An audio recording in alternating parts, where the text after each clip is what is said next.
19번째 편지 중림에서 1860년 9월 3일 예수 마리아 요셉 리브와 신부님과 르그레주아 신부님께 지극히 공경하고 경외하올 신부님들, 먼저 두 분 신부님들께 공동 편지를 보내드리는 것에 대하여 용서를 청합니다.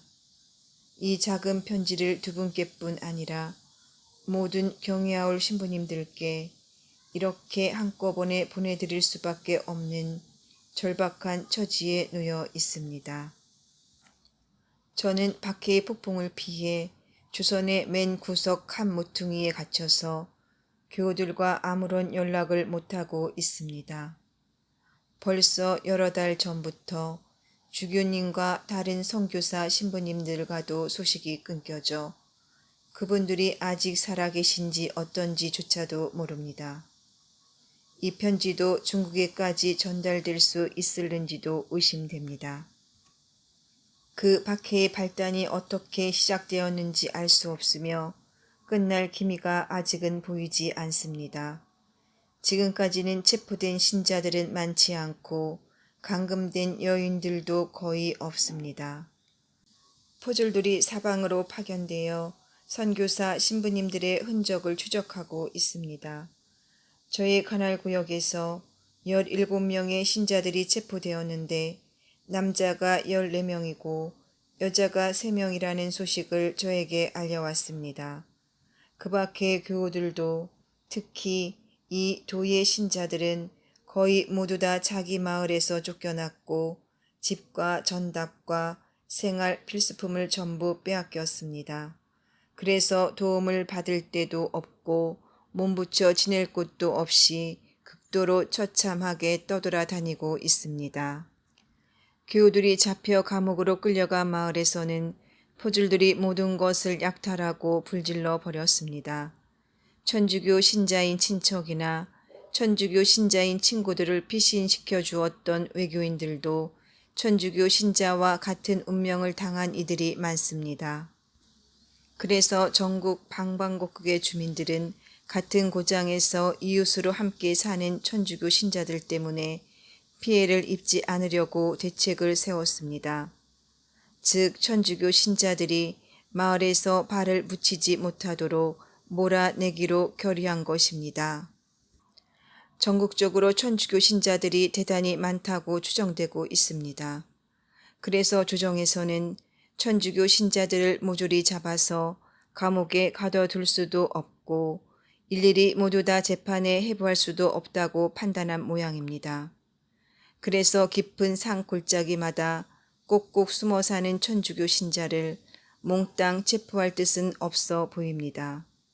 그 대신에 포졸들을 여기저기 사병에 파견하여 그들로 하여금 모든 천주교 신자들을 혼란케 하고 또 주민들을 선동하여 천주교 신자들을 핍박하도록 충동하고 있습니다.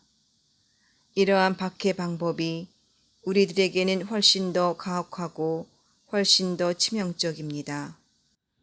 체포된 17명 중 3명은 석방되었다고 합니다. 왜 석방되었는지 원인은 알 수 없으나 아마 배교한 것 같습니다. 2명은 왕도로 압송되었고 1명은 이 도의 수도인 대구로 압송되어 감옥에 갇혔는데 요즘 들리는 소문에 의하면 그도 석방되었다고 합니다. 그 도시에 아주 열심한 노파가 한 사람 있었습니다. 그 노파는 많은 사람들에게 교리를 설명하여 많은 신자들로 이루어진 교우촌을 세웠고 철저한 교리 교육과 신심의 모범으로 그 교우촌을 지탱하여 왔습니다. 그 노파는 체포되어 문초를 받았을 때 그리스도를 용맹히 증거한 후 혹독한 매를 맞고 그 상처 때문에 순교하였습니다. 10명이 경주 감옥에 갇혀 있는데 그들은 3차례나 문초를 당하였습니다. 그들은 문초를 당할 때마다 용감히 그리스도께 대한 신앙을 증거하였고 지금까지 감옥에서 고초와 굶주림과 병고로 처참하게 고생하면서도 신앙심은 변함이 없습니다. 그들 중 16살 된 소년이 있는데 옥사장에게 간청하여 아버지와 같이 형장에 나가게 해달라고 애원하였습니다. 그 소년은 다른 누구보다 더 굳세어서 보는 이들로 하여금 눈시울을 뜨겁게 하였으며 비신자들조차 탐복하였습니다. 24살쯤 된 동정녀가 있었는데 교리에 밝고 열심히 특출하여 모든 교우들 중에서 뛰어나므로 일반의 존경과 흠모를 받아왔습니다.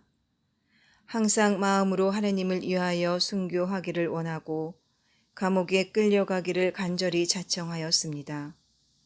아버지와 다른 교우들이 체포될 때 그는 표줄들 주변을 맴돌면서 그곳을 떠나려 하지 않았습니다. 그러나 부친과 다른 교우들의 강요에 따라 마지못해서 이웃집으로 갔습니다. 거기서 그녀는 두 처녀들과 함께 포졸들이 지나가기를 기다렸습니다.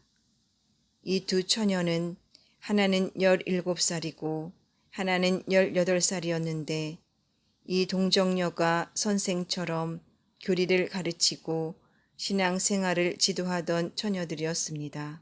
포졸들이 오자 그녀는 자기도 아버지와 오빠와 같은 종교를 믿고 있으니 함께 감옥으로 잡아가 달라고 자원하였습니다. 이때 두 처녀들도 이 동정녀를 본받아 같이 잡혀가기를 자청하였습니다.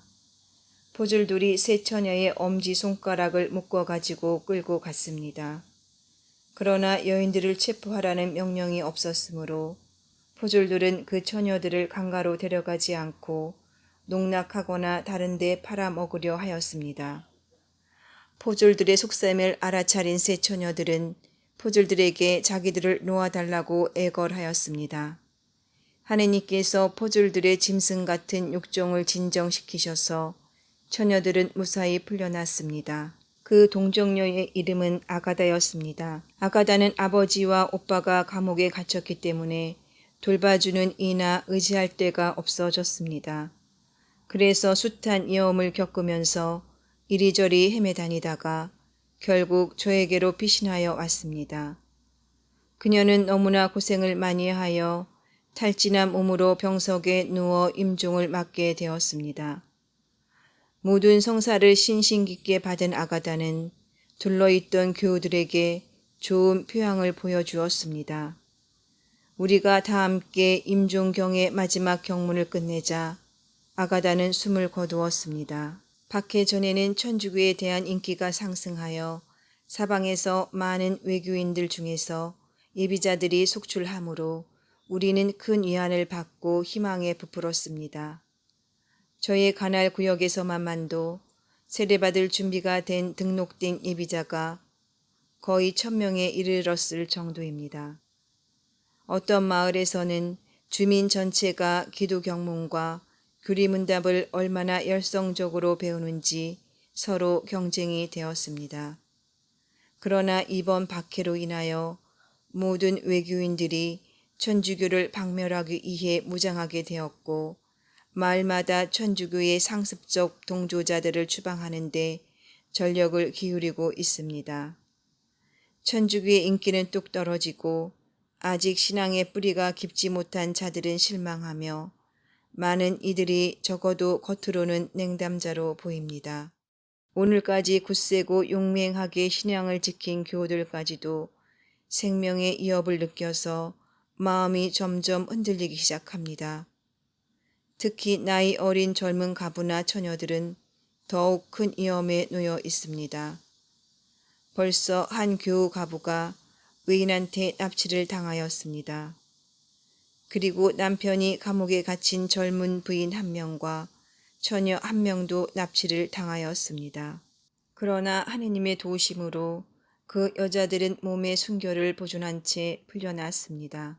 어떤 부모들은 교우 처녀들을 어쩔 수 없이 외인들에게 정혼시켜 버렸습니다. 모든 희망을 잃고 이미 외인들과 정혼한 처녀들이 많습니다. 이러한 사람들에게 납치와 능욕의 위험이 너무나 절박하기 때문에 제가 위에서 언급한 아가다에게 다음과 같이 허락할 수 있다고 여겼을 정도였습니다. 즉, 저는 아가다에게 비록 기적이 없이는 굶어 죽을 것이 뻔하지만 어떤 동굴에 숨어서 하느님의 섭리에 온전히 의탁하라고 허락하였습니다. 그런데 아가다는 이 허락을 받고서도 죽을 병에 걸리기를 간절히 원하였습니다. 그 피난처에서 또다시 강제로 추방된 다음 저와 떨어져서 다른 구원의 피난처 없이 떠돌아 다니게 될까봐 두려웠던 것입니다. 조씨 성을 가진 양반이요 학자요 상당한 부자인 가족이 자기 가문의 여러 후손들과 더불어 입교하기로 결심하고 가옥과 모든 것을 팔고 나서 출생지인 고향을 떠나 10여일 전에 교우촌으로 이사하였습니다. 그러나 이번에 포졸들한테 모든 것을 다 빼앗겼고 또 포졸들이 집에 불을 질러 버렸습니다. 16 식구가 거의 알몸으로 쫓겨나 어떤 빈집으로 들어갔습니다. 이 집은 교우 가족이 살다가 포졸들의 등살에 못 이겨 버리고 떠난 집이었습니다. 주 씨는 이 집에서 어떤 친구의 도움을 받아 당분간 살아가기에 꼭 필요한 세간살이를 장만하였습니다. 그러나 이 집에서도 쫓겨나 모든 것을 빼앗겨 버리고 다른 데로 피신할 수밖에 없어서 친구들한테 구걸하면서 처참하게 겨우겨우 연명하고 있습니다. 전에 그는 아무것도 아쉬움 없이 풍족하게 살았습니다. 그러나 저 착한 예비 교우들은 자기의 영광스러운 불행한 신세에 대해 크게 한탄하거나 원통해하지 않습니다. 저들이 박해의 북새통에 아직 세례받지 못한 것만이 유일한 고통이랍니다. 이 집안 식구가 14명인데 집에 선교사 신부님을 모셔다가 세례받게 되는 날만 고대하고 있습니다. 조선 조정과 백성들은 천주교 신자나 선교사들이 우리나라를 상대로 무슨 음모나 꾸미는 자들이 아닌가 하고 의심합니다. 저들은 다음과 같이 추리합니다. 자기네 종교가 겉으로 보이는 것처럼 좋은 종교이고 또 천주교의 겉모양은 그럴듯하고 멋있게 보이는데 그 겉모양 아래 흉측한 음모가 전혀 내포되어 있지 않다면 왜 비밀리에 전도하는가? 특히 선교사들이 남의 나라에 몰래 잠입하여 비밀리 자기 교리를 전파하는 이유가 무엇인가? 저들의 나라가 매우 강력하다고 떠벌리나 겁낼 것이 아무것도 없을 터이다. 그들의 교리대로라면 그 종교는 모든 이가 구원받기 위해 절대로 필요하다고 한다. 그러니 그들의 군주들이 그 종교의 신봉자들로서 그 종교의 포교를 힘껏 뒷받침해 줄 수 있을 것이다. 그런즉 그들 신봉자들인 군주들의 보호를 받아가면서 그 종교의 팽창을 조선 사람들에게 억지로라도 강요하고 밀어붙여야 한다. 그런데 왜 합법적으로 행하지 아니하는가? 왜 공개적으로 오지 아니하는가? 왜 정부끼리 우호적이고 합법적으로 행하지 아니하는가? 왜 몰래 입국하여 모든 것을 비밀리 행하다가 그다지도 처참한 지경을 당하는가? 그들의 행동 방식을 우리는 도무지 이해할 수 없다. 반드시 무슨 흉계가 숨겨져 있을 것이다. 등등입니다. 이상과 같은 이론으로 조선 조정과 백성들은 신자들과 서양 함선들에 대하여 큰 경멸과 증오와 적개심을 품기 시작했습니다. 아무 이유 없이 자주 오는 서양 함선들이 천주교 신자들인 줄을 모르는 이가 없습니다. 예전에는 사람들이 서양 함선들을 무서워했고 그 함선들에 대하여 굉장한 무엇이 있는 줄로 여겼습니다. 그러나 이제 와서는 여러 해 전부터 서양 함선이 자주 나타나면서도 아무 말도 하지 않는 것을 보고서 서양 함선들을 해적선으로 여깁니다. 조선 백성들은 자기들끼리 다음과 같이 수군거립니다. 저 큰 함선들은 틀림없이 해적선이거나 범죄자들의 선박이다. 만일 그 함선들이 합법적으로 성립된 권력을 가진 어떤 국가에 속한다면 어떻게 공공권위에게 아무 말도 하지 않고 아무 이유 없이 남의 나라에 이처럼 자주 침범할 수 있는가? 만일 어떤 사람이 이유 없이 남의 집에 들어가서 그 집 주인에게 좋다든지 나쁘다든지 아무 말도 하지 않고 그냥 나간다면 어찌 되는가?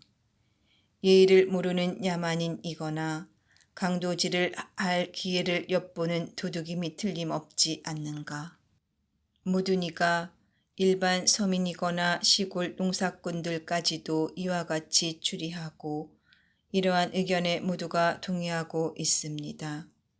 그래서 조정이나 백성이 천주교 신자들에 대하여 최대의 적개심을 가지고 있습니다.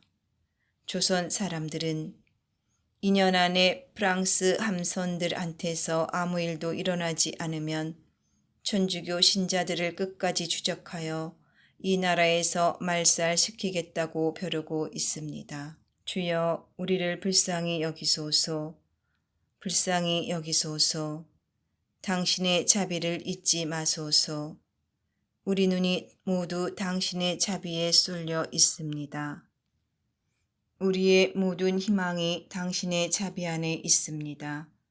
전능하시고 인자하신 하느님, 우리의 잘못과 죄가를 기억하지 마시고 우리의 죄악대로 우리를 벌하지 마소서. 우리는 죄를 지었고 너무나 많은 불의를 행하였습니다. 그러나 당신이 만일 우리의 불의를 헤아리신다면 누가 감히 견딜 수 있겠습니까? 그런즉 우리를 용서하시고 당신의 옛 자비를 기억하시어 우리와 당신의 모든 성인들의 기도를 어여삐 들어 허락하소서. 우리를 재난에서 구원하소서. 엄청난 환란이 우리에게 너무도 모질게 덮쳐왔습니다. 원수들이 우리에게 달려들고 있습니다. 당신의 보배로운 피로 속량하신 당신의 유산을 파멸하려 덤벼들고 있습니다. 당신이 높은 데서 도와주시지 않으면 우리는 그들을 대항하여 설 수가 없습니다. 지극히 경외할 신부님들께서 열절한 기도로 우리를 위하여 전능하신 하느님과 성모님께로부터 도움을 얻어주시기를 청합니다. 이것이 저의 마지막 하직 인사가 될 듯합니다. 저는 어디를 가든지 계속 추적하는 포졸들의 포위망을 빠져나갈 수 있는 희망이 없습니다. 이 불쌍하고 가련한 우리 포교지를 여러 신부님들의 끈질긴 염려와 지칠 줄 모르는 애덕에 거듭거듭 맡깁니다.